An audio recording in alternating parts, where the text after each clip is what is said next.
Eu sou Antônio Andrade, especialista em fisioterapia e terapia intensiva, e o tema de hoje é treinamento muscular inspiratório. Como realizar com segurança dentro da terapia intensiva. O que é, primeira coisa, né? Vamos começar do começo. O que é o treinamento muscular inspiratório? A gente vai abordar hoje treinamento muscular inspiratório. O treinamento muscular ele pode ser ins e pode ser expiratório. E aí, considerado treinamento muscular ventilatório ou respiratório, quando pega ins e ex. Hoje a gente vai abordar o treinamento muscular inspiratório, que é quando você prepara o músculo para aguentar uma carga maior. Ou uma carga resistiva, que vai manter por mais tempo essa contração, ou uma carga de força mesmo, que ele vai ter que vencer para manter, para gerar volume.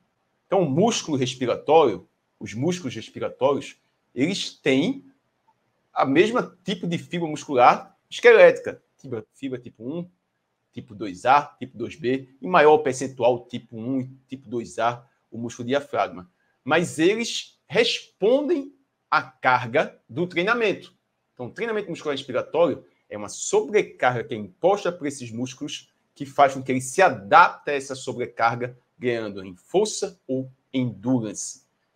Capacidade de gerar volume, gerando uma contração mais forte, ou de manter essa contração por mais tempo. Isso que você vai procurar quando faz o treinamento muscular inspiratório. Ou ganhar força, ou ganhar endurance, ganhar capacidade de manter por mais tempo essa contração a uma sobrecarga imposta, vencendo essa fadiga imposta ao músculo respiratório.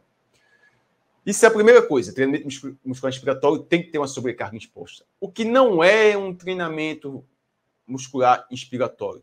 O que não é, primeiro, é você saber que você gerar um treinamento muscular expiratório não é índice. Então, gerar uma carga expiratória não é treinamento muscular inspiratório por definição. Segundo ponto, se você não gera uma sobrecarga para o paciente, para o músculo inspiratório, não é treinamento muscular inspiratório. Pode ser sobrecarga, como eu disse, de endurance ou para ganhar força, mas tem que ter uma sobrecarga. Então, se ele não está gerando uma sobrecarga, se ele já está mantendo uma contração que ele já mantém, ele não está treinando. Para ter treinamento, tem que seguir os 3 princípios do treinamento: sobrecarga, especificidade, reversibilidade. Então, a carga imposta tem que ser maior do que ele está acostumado. Senão, não é treinamento. Tem que ser específico para o resultado que você quer ter. Vamos fazer uma analogia com a musculatura periférica. Se você pega um corredor, vamos pegar a natação, mais fácil de o pessoal entender. Se você pega um nadador que vai nadar 50 metros, quem é que assistiu às Olimpíadas, ele é treinado especificamente para conseguir, em pouco tempo, manter uma velocidade, manter essa atividade e atingir um tempo menor, mas por pouco tempo. E você vai pegar um nadador que vai nadar 800 metros. O treinamento desses 2 nadadores são diferentes. Porque o que quer ser atingido é diferente. Isso também acontece na musculatura respiratória. Ser específico para o objetivo que você quer atingir. Então, por isso que muitos estudos não demonstraram alguns tipos de treinamento serem efetivos dentro da terapia intensiva. Outros demonstraram serem efetivos. Tem um estudo do Bruno Guimarães, que foi produzido lá no Hospital Naval Marcílio Dias. Eu tive o privilégio de estar no momento que estava sendo feita a coleta dos dados, que foi feito o treinamento muscular inspiratório no desmame prolongado dos pacientes que não estavam conseguindo sair da ventilação mecânica. Então, o paciente era avaliado a PI máxima, o índice TAI, na verdade, pegava o índice lá de contração o pico de contração que era mantido ali no primeiro minuto, em 1 minuto, e calculava o percentual dessa PI máxima e colocava uma carga iniciando com 40% dessa PI máxima. Então, o paciente era mantido uma carga com 40% dessa PI máxima. Após 7 dias, era reavaliado essa PI máxima e colocado uma carga e aumentando esse percentual da carga. E o que é que aconteceu com esses pacientes? Esses pacientes reduziram o tempo ali de estadia, tempo de ventilação mecânica, e tiveram maior sobrevivência, sobreviveram mais ali da terapia intensiva, conseguiram sair da terapia intensiva. Veja que é um um estudo publicado no Brasil, realizado no Brasil, demonstrando treinamento muscular inspiratório gerando melhora do desfecho dentro da terapia intensiva. Estou com ele aqui, o estudo em inglês, né? Inspiratório Muscle Training with a Electronic Resistive Load Device. Meu inglês não é muito bom. Improves Prolonged Winning Outcomes in a Randomized Control Trial. Então, de Bruno Silva Guimarães, publicado na Critical Care Medicine em 2020. Pessoal, depois quiser aí a referência, manda para mim no direct, solicita aí a referência que eu mando para vocês. E nesse estudo, qual o desfecho que teve melhor resultado? Taxa de sobrevida na UTI e o sucesso do desmame, realizando o treinamento muscular inspiratório com equipamento de resistência eletrônica. Era o Power Brief K5 que a gente realizava lá o treinamento. Então, sim, melhora o desfecho da terapia intensiva, realizar o treinamento muscular inspiratório. Precisa ainda de mais estudos para definir carga, definir programação, mas esse é um dos estudos que eu vi sendo realizado, vi a qualidade do estudo, publicado na Critical Care, deixa eu falar o nome da revista errada, Critical Care Medicine, demonstrando o efeito do treinamento muscular inspiratório, que você, como fisioterapeuta, pode fazer dentro da terapia intensiva. Quais os tipos de treinamento muscular inspiratório que nós vamos ter? Nós temos os treinamentos, o treinamento muscular. Quando foi falado inicialmente sobre treinamento muscular inspiratório, lembra que eu disse? Pode ser de endurance, pode ser de força. E logo quando foi começado a estudar isso dentro da terapia intensiva, o que era feito de treinamento era aumentar o tempo em PSAT, pensando em ganhar endurance. A força muscular, quase nada é ganhado com esse aumento do tempo em PSAT. Mas é uma forma de desmame do paciente da ventilação mecânica, você aumentando o tempo em PSAT. Mas o ganho de força muscular inspiratória não é importante. Outra forma de você realizar o treinamento é você realizar o treinamento com carga alinear. Então, através de orifícios vão sendo reduzidos de tamanho, e quando reduz o orifício de tamanho, o paciente tem um aumento da resistência, ele tem que fazer um esforço maior para gerar o volume. Só que aí é dependente do fluxo. Se o paciente faz com fluxo baixinho, ele não vai gerar ele não gera uma resistência alta. Lembram? Resistência é variação. Resistência para você gravar, né? O que é que a gente vai ter que depender da resistência? A variação de pressão e o fluxo.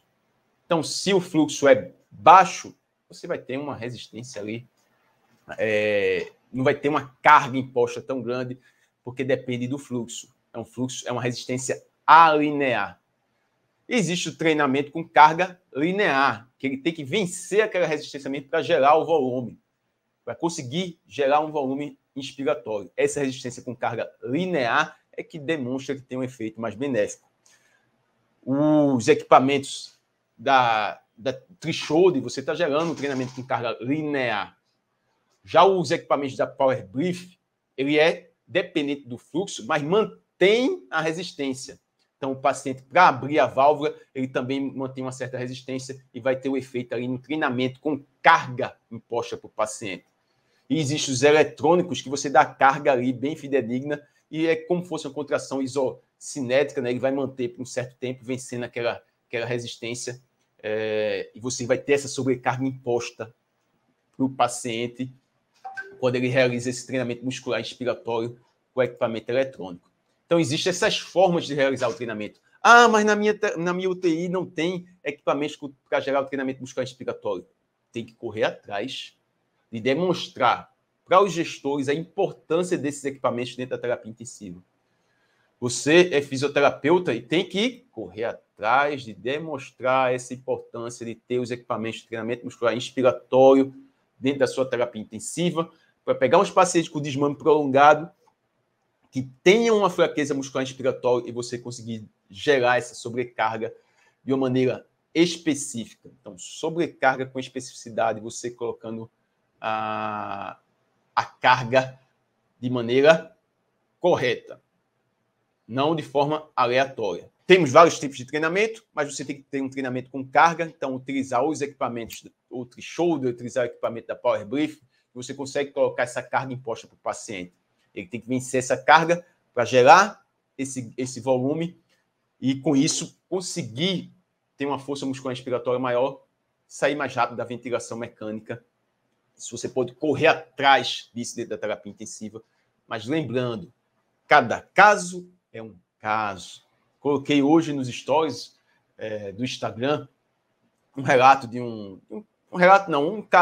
caso, né, de um paciente que está sendo desmamado da ventilação mecânica e foi deixado em peça T e não aguentava nem 5 minutos na peça T, o tubo T, fora da ventilação mecânica. O paciente era customizado, com desmame prolongado, foi deixado fora da ventilação mecânica e não conseguia ficar nem 5 minutos.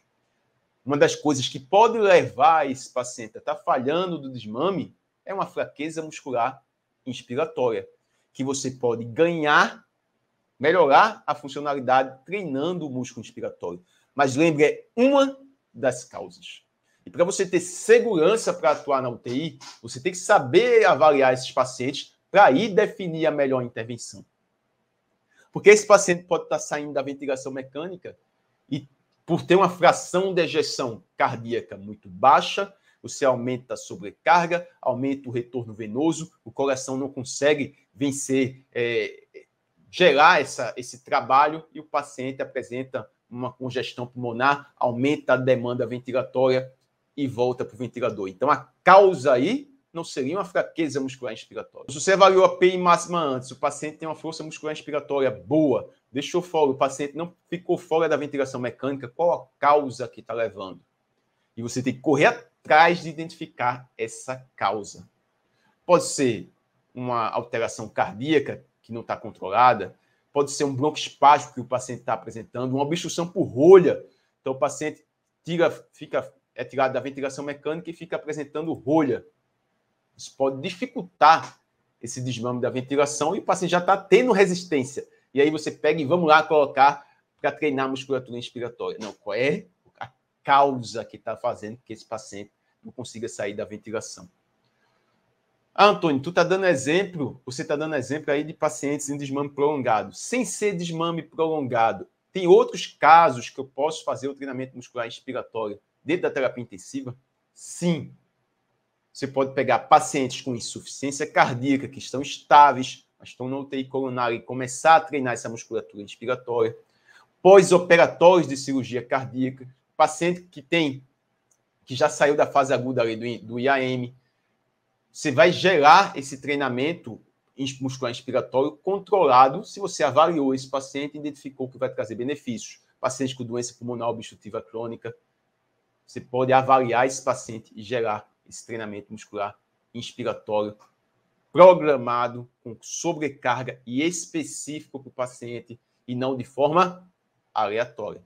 Sempre identificando se tem as contraindicações, se o paciente consegue fazer e se é o momento certo para ser feito. Vamos agora pegar UTI, todo mundo vamos colocar para treinar o músculo inspiratório. Não, não é assim. Não é pegar todo mundo. Tem que ter a indicação.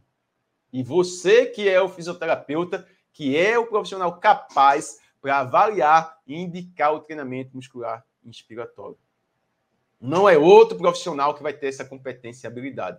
É você, fisioterapeuta, que tem a capacidade de avaliar e definir se esse paciente consegue fazer e se tem como objetivo o treinamento muscular inspiratório. Por que eu estou dizendo isso? Porque eu já vi e já vivenciei outros profissionais dizendo esse paciente tem que fazer o treinamento muscular inspiratório. E aí a primeira coisa que eu pergunto, qual é a PI máxima dele? Não sei como é que está a PI máxima dele, não. E como é que você sabe que o paciente precisa fazer o treinamento muscular inspiratório? Não, porque eu li em um estudo que pode fazer o treinamento muscular inspiratório para o paciente ser desmamado da ventilação mecânica. É muito mais do que ler um estudo, é identificar se vai trazer benefício para o paciente, mesmo realizar o treinamento muscular inspiratório. E eu poderia chegar aqui e dar só um protocolo. Treina a musculatura inspiratória assim, mas não é assim. Você precisa de mais dados para definir a intervenção. Realizar a técnica é o simples. Saber avaliar para conseguir definir essa intervenção, que é isso que vai fazer você ter segurança no atendimento. Protocolo, você bota no Google lá e vai encontrar. Mas como, o porquê e quando realizar esse treinamento e essa capacidade de avaliar o paciente, isso que você precisa. É isso que você precisa para definir um treinamento muscular inspiratório seguro. Precisa ter os estudos, precisa ter os guidelines, precisa as diretrizes, sim, mas a capacidade de avaliar e definir a intervenção é que faz você um fisioterapeuta seguro dentro da terapia intensiva. Até para realizar um treinamento muscular inspiratório. Até não, né? Para realizar todas as condutas da fisioterapia dentro da terapia intensiva, você tem que ter essa capacidade de avaliar, traçar a conduta, definir a conduta, rever o caso, rever o resultado e ir progredindo nesse atendimento. Qual o maior benefício quando você realiza um treinamento muscular inspiratório com segurança dentro da terapia intensiva? O maior benefício, salvar vidas. O segundo benefício, você ter segurança no seu atendimento. E o terceiro, você ser visto como uma referência.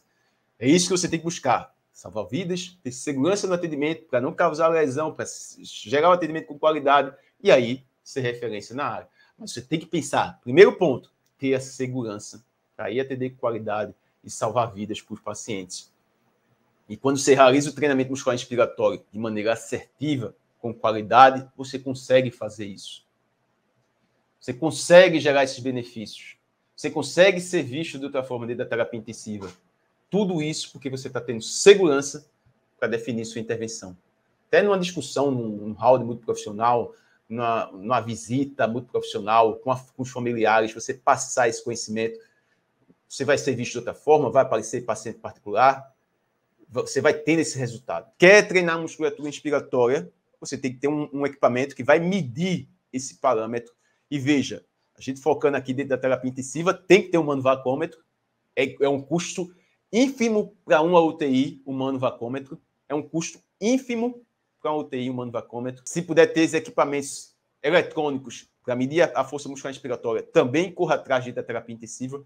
No ambiente que você está perguntando em domicílio, para atender os pacientes mais graves ou pacientes de reabilitação pulmonar, é indicado você ter um equipamento que você vai avaliar a força muscular inspiratória para você colocar carga referente a essa força. Ah, mas eu estou começando agora. Montinho, montão. Isso eu sempre falo, né? Pega o que você vai tendo de lucro e vai reinvestindo, e você reinvestindo, você vai ter os equipamentos. Então, o ideal, sim, é você ter um manovacômetro. Fugindo um pouquinho do tema da live, eu ia perguntando aqui em domicílio, mas você pode pegar pacientes críticos em domicílio, pode pegar pacientes de reabilitação pulmonar, pós-síndrome da terapia intensiva. Excelente pergunta. Qual é o seu nome? Aqui está aparecendo BK Físio. Deve ser Rebeca, né? Estou chutando. Existem estudos científicos que demonstram benefício do treinamento muscular inspiratório dentro da terapia intensiva. Peguei alguns estudos aqui para falar para vocês, de BISET, B-I-S-E-E-T, que tem um guideline de como você utilizar esse treinamento muscular inspiratório. O mais moderno, então, foram 2 guidelines que ele publicou, BISET e o outro que ele publicou com Rick Gosselink, de um guideline de treinamento muscular inspiratório. 2 estudos que você pode ler. Tem lá como você utilizar, como você realizar esse treinamento muscular inspiratório, vai facilitar a sua intervenção. Aprofunde o conhecimento teórico, aprofunde esse conhecimento para você ir cada vez progredindo sua capacidade de estudar e interpretar. Lembrando que você tem que ter o primeiro conhecimento básico. Conhecimento básico, fisiologia, biofísica, fisiologia, biomecânica, avaliação, intervenção, para você ter um raciocínio clínico para você definir a intervenção. Mas você tem que saber se sua intervenção, dentro da sua avaliação, tem comprovação científica. E aí você tem que estar estudando também os artigos científicos. Então, é o conjunto, é estudar o conjunto todo e ficar sempre mantendo atualizado. Mas eu vou passar um passo a passo aqui também que você pode seguir para realizar esse treinamento muscular inspiratório com segurança. Qual a forma errada de iniciar o treinamento muscular inspiratório? Você não gerar um treinamento com a sobrecarga medida. Então, é feito de forma aleatória. Bota uma carga qualquer. Isso é errado. Outro ponto. Você já fazer um treinamento muscular inspiratório em um paciente que não precisa. Precisa você... Isso é uma analogia. Precisa você matar uma barata com uma bazuca? Não. Você vai pegar a sandália e pisar em cima. Se não tem indicação, não tem o porquê fazer. Mas também, se você tem fazer uma analogia também, nada a ver aqui, né? Você tem um dragão, um dinossauro, você não vai matar com uma uma sandália. Você vai matar com uma bazuca, uma metralhadora. Então, se você tem uma fraqueza muscular inspiratória que você identificou, que você mediu, dentro de sua avaliação, você vai gerar uma intervenção para treinar. Mas se o paciente... Como é que você pode dar um exemplo que o paciente não precisa e o pessoal acha que precisa e faz o treinamento? Vamos pegar um exemplo. O paciente entrou na ventilação mecânica por rebaixamento de nível de consciência, teve um acidente vascular cerebral. Aí rebaixou, foi entubado. Depois de ser entubado, não melhorou o nível de consciência, foi tracostomizado. O pessoal não conseguiu estubar ele na terapia intensiva porque ele não melhorava o nível de consciência. Aí foi tracostomizado. O paciente tem uma PI máxima de menos 80, tá, pressão de suporte de 7, PIP de 5, FO2 de 30%, tracostomizado, mas não tem um nível de consciência satisfatório para ser decanulado. Chegou no outro dia que foi tracostomizado, já está com esses parâmetros mínimos, aí você vai, vamos tentar deixar 30 minutos fora da ventilação, volta e a gente vai aumentar depois mais 1 hora, 2 horas. Não tem sentido. Qual a causa que levou o paciente para o tubo? Paciente vascular cerebral. O que fez o paciente não ser estubado? O nível de consciência. Força muscular está normal. Ele não falhou a um desmame. Ele não teve condição de realizar a estubação. Esse paciente não precisa realizar o treinamento. Pode até ser feito.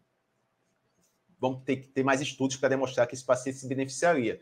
Mas você não vai precisar. Deixa o paciente fora da ventilação mecânica. O paciente ficou bem, não alterou nenhum sinal, sintoma. Está mantendo fora.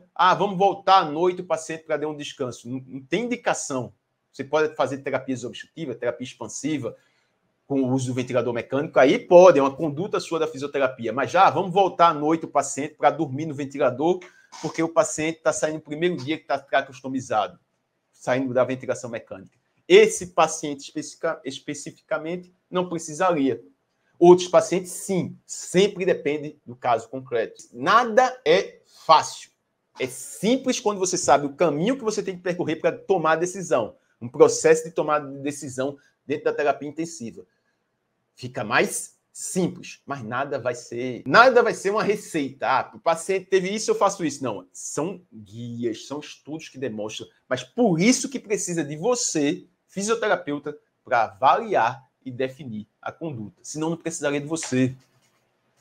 Senão seria bota qualquer pessoa para fazer isso. O que é que acontece? Muitas vezes tem fisioterapeutas que não têm o conhecimento, não sabem o que tem que avaliar, não sabem que para definir a conduta tem que ver esses parâmetros e aí fica seguindo ordem de outros profissionais, não tem segurança para definir a intervenção, fica fazendo outras condutas, não faz as condutas necessárias, faz coisas que não têm efeito.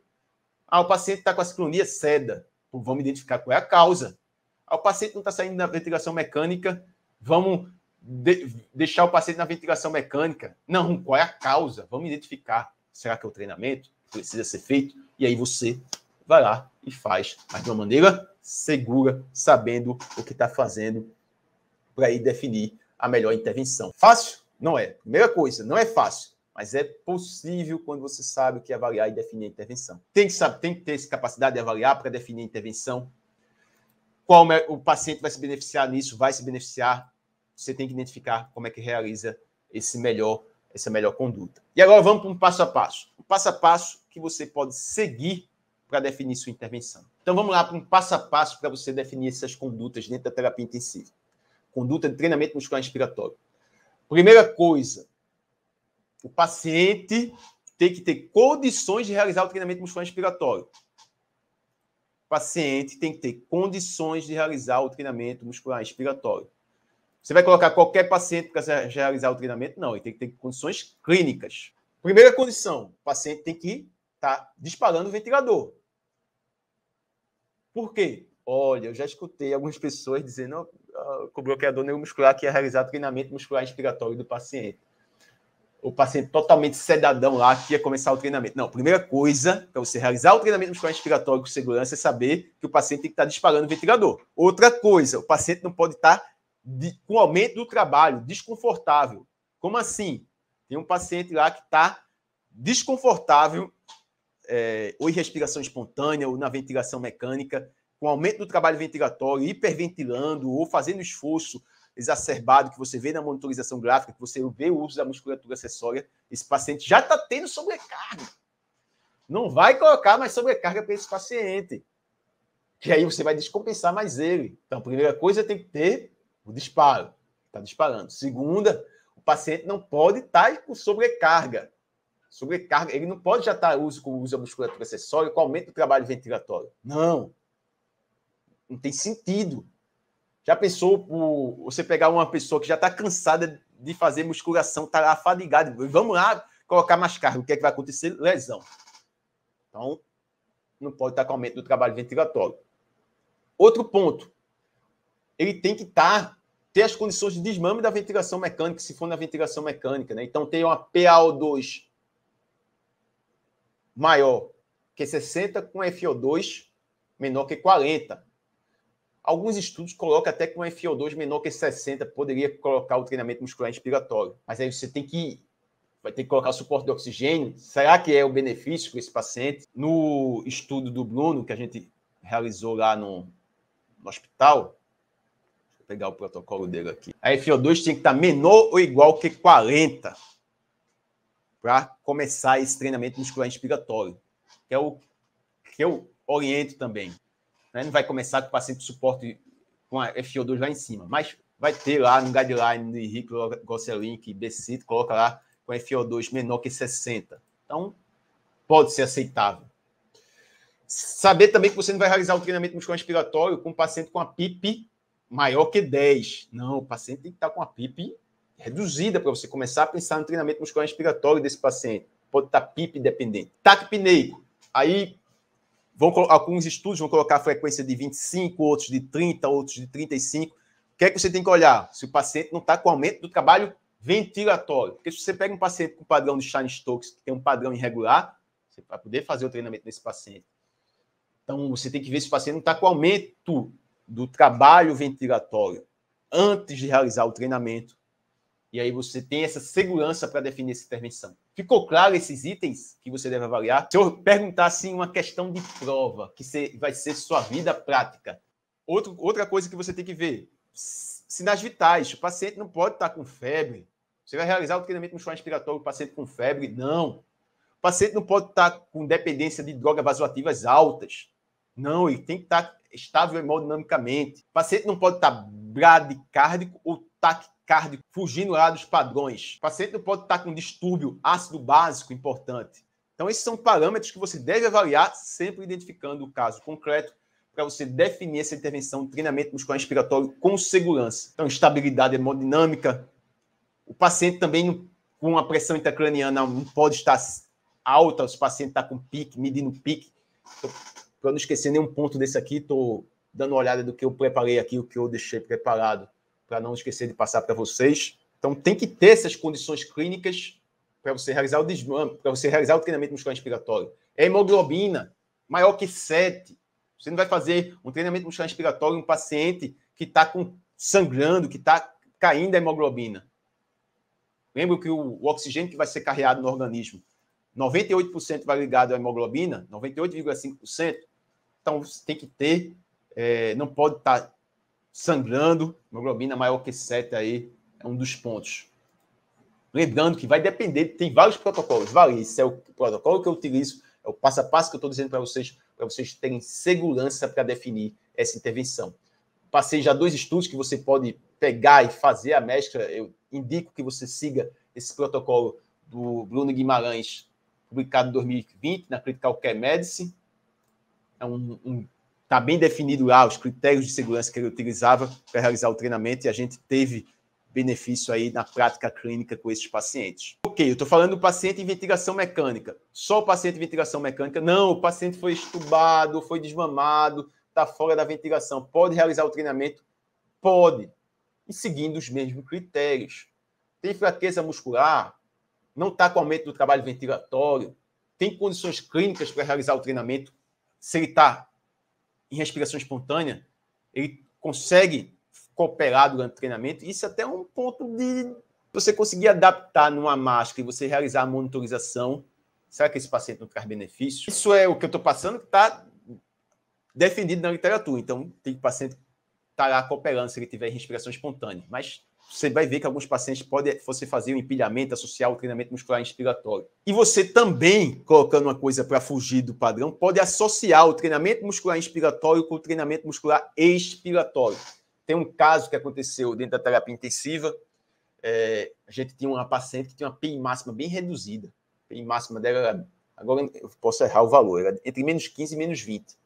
E a gente colocava com o Power Brief e ela não conseguia abrir a válvula do Power Brief. E na literatura, se você pegar no livro Base da Fisioterapia Respiratória, de Maria da Glória Machado, ela já falava lá sobre o uso do treinamento muscular inspiratório associado com EPAP. Tem outros estudos também colocando treinamento muscular inspiratório associado com EPAP. Eu até já coloquei isso daí dentro dos conteúdos que eu publico lá no Instagram. Então, se associar o treinamento muscular inspiratório com o EPAP, o que é que acontece? Você aumenta o tempo expiratório. Pacientes DPO6 que têm hiperinsuflação, se você aumenta o tempo expiratório, diminui aquela hiperinsuflação, a musculatura inspiratória fica numa posição mais vantajosa e ele pode começar a gerar, começar a vencer essa resistência. Então, a gente realizou o treinamento muscular inspiratório do paciente, associando o equipamento de treinamento muscular inspiratório, o Power Brief, com o EPAP. E aí foi até questionado se vai ter efeito, se não vai ter efeito. A gente pegou, adaptou ao estudo que era publicado de reabilitação pulmonar, mas o paciente não estava conseguindo sair da ventilação mecânica. A gente queria realizar um treinamento, mesmo com a carga mínima, ela não conseguia abrir direito a válvula. E a gente, associando ao EPAP, o paciente começava a abrir. A gente mediu através da ventilometria que o paciente abria, ventilava e fazia esse treinamento muscular inspiratório e terminou a paciente saindo da ventilação mecânica. Não tem como dizer que foi especificamente por causa dessa conduta, porque não foi um estudo científico, mas foi pegar o melhor estudo científico para o caso clínico que a gente estava tentando resolver de uma maneira que não vai causar lesão para o paciente e o que seja mais benéfico. Então, a gente pegou o melhor estudo que demonstrava que poderia ser feito isso, adaptou aí no caso concreto e fez a monitorização constante para ter o resultado. E ela até fazer uma publicação sobre esse caso, relato de caso. Mas veja, treinamento muscular inspiratório traz benefícios, você tem que saber quando utilizar, quando gerar intervenção. Isso vai fazer diferença para o paciente e você tem que saber fazer isso de maneira segura, não é repetir, gerar, coloca para fazer só o treinamento. Não. Cada caso é um caso, você tem que avaliar, identificar as alterações, ver se tem indicação, se não tem indicação, se pode ser realizado conduta de maneira segura e aí realizar a conduta. Como eu falei aí no meio da live, não queira matar uma barata com uma bazuca, mas também não queira matar um dragão, um dinossauro com a sandália. Você tem que identificar a melhor intervenção e a que vai fazer efeito. Tem condutas que não fazem efeito nenhum.